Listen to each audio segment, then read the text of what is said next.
really think that that quality of always looking for a challenge is very much to do with growing up in the Bronx. I think that we get the short end of the stick a lot in the Bronx, and it's part of why I feel very motivated to run my best race with this event. But the idea that at any point in time we actually have control over the outcome of things, I think is an illusion. I really do. And it's an incredibly uncomfortable and difficult thing to live with. My mother was 57 when she died. She was riding her bicycle. She got doored by a parked car and run over by a bus, and she died, just like that.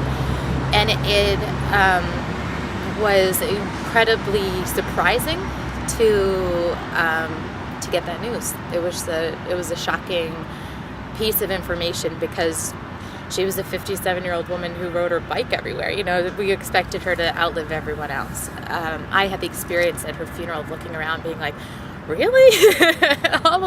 Like, that guy's still here and she's not, you know, being like, he took terrible care of himself. It just didn't seem right. And so you think, oh, if I take good care of myself, if I'm a good person, if I am generous, then I'm going to be protected. I'll be protected because of being, my body will hold up, or because good things happen to good people, or whatever.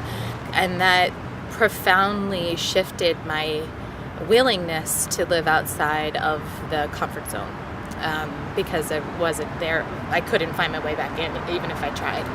Once you encounter death, life looks different, you know? So my mom died. Excuse me, my mom died, and then my grandfather, her father, died 6 weeks later, almost to the day. So we buried him, and her grave was still fresh. It was this like horrifically surreal experience, and up until that point, I thought, oh, I can pull this together. I can make it through this, and then I couldn't, you know. So I didn't know how to find my way back into living, and so I signed up for a marathon. I signed up to run a marathon, and I just figured